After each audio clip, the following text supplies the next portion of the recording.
ఎన్నికల్లో ప్రజలు బుద్ధి చెప్పిన జగన్కి ఇంకా తత్వం బోధపడినట్టుగా లేదని AP deputy CM Pawan Kalyan వ్యాఖ్యానించారు. సీఎం చంద్రబాబు అధ్యక్షతన జరిగిన కూటమి శాసనసభ పక్ష నేతల మీటింగ్లో ఆయన పాల్గొన్నారు. ఎల్లకాలం అధికారంలో కొనసాగుతామనే భ్రమ నుంచి ప్రజలు బయటపడేసినా ఇంకా తనే సీఎం కావాలనుకుంటున్నారని ఎద్దేవా చేశారు. గ్రూప్ తగాదాకు రాజకీయ రంగు పులిమి అవాస్తవాలు చెప్తూ కుట్రలకు తెరలేపుతున్నారని విమర్శించారు.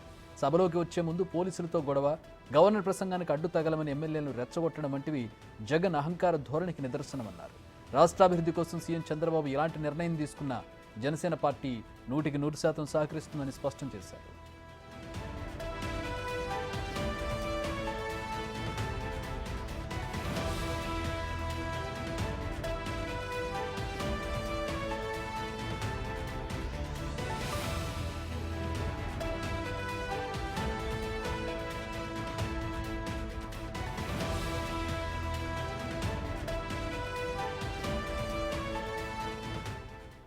మా ప్రతినిధి శివ జాయిన్ అవుతున్నారు విజయవాడ నుంచి. కూటమి సమావేశానికి సంబంధించి అలాగే పవన్ కళ్యాణ్ వ్యాఖ్యలకు సంబంధించి పూర్తి వివరాలు తెలుసుకుందాం. శివ, మొత్తం మీద చూసుకుంటే కనుక ఎన్డీఏ సమావేశం జరిగింది. ఈ సమావేశంలో చాలా కీలకమైన వ్యాఖ్యలు చేసిన పరిస్థితి కనిపిస్తుంది. ఇటు పవన్ కళ్యాణ్, ఇటు చంద్రబాబు కూడా చాలా కీలకమైన వ్యాఖ్యలు చేశారు.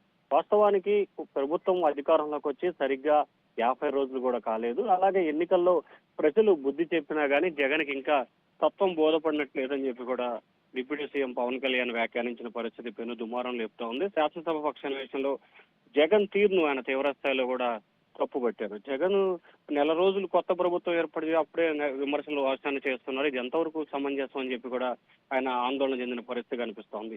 గ్రూపు తగాదాకు రాజకీయ రంగు పులిమి అవాస్తవాలను చెప్పే కుట్ర జగన్ ఇంకా చేస్తున్నారు. గతంలో ఇదే రకంగా వ్యవహరించి ప్రజల్ని మభ్యపెట్టారు. అలాగే సభలోకి వచ్చే ముందు పోలీసులతో గొడవ, అలాగే సభలోకి వచ్చిన తర్వాత గవర్నర్ ప్రసంగాన్ని అడ్డు తగలటం, ఎమ్మెల్యేని రెచ్చగొట్టడం, ఇదేం సంస్కృతి అర్థం కావట్లేదని చెప్పి కూడా ఆయన అయితే వ్యాఖ్యానించారు. అలాగే అధికారం ఎల్లకాలంలో కొనసాగుతున్న భ్రమ నుంచి జగన్ బయటికి రావాలి, ఇంకా ముఖ్యమంత్రి అనే ధోరణిలో జగన్ ఉన్నారు, ఇది సరైన విధానం కాదని చెప్పి కూడా ఆయన అయితే తీవ్ర స్థాయిలో ఆక్షేపించిన పరిస్థితి కనిపిస్తా ఉంది. రాష్ట్ర అభివృద్ధి కోసం చంద్రబాబు లాంటి సీనియర్ నేతలు అవసరం, అందుకే తాను జనసేన పార్టీ ఎమ్మెల్యేలు, జనసేన పార్టీ పూర్తిగా చంద్రబాబు అభివృద్ధి విషయంలో ఎటువంటి నిర్ణయం తీసుకున్నా 100% మద్దతు పలుకుతామని చెప్పి పవన్ కళ్యాణ్ ఈ సందర్భంగా అయితే స్పష్టమైన ప్రకటన ఎల్పీ నేతల సాక్షిగా ప్రకటించారు. Chakri, thanks for the update Shiva.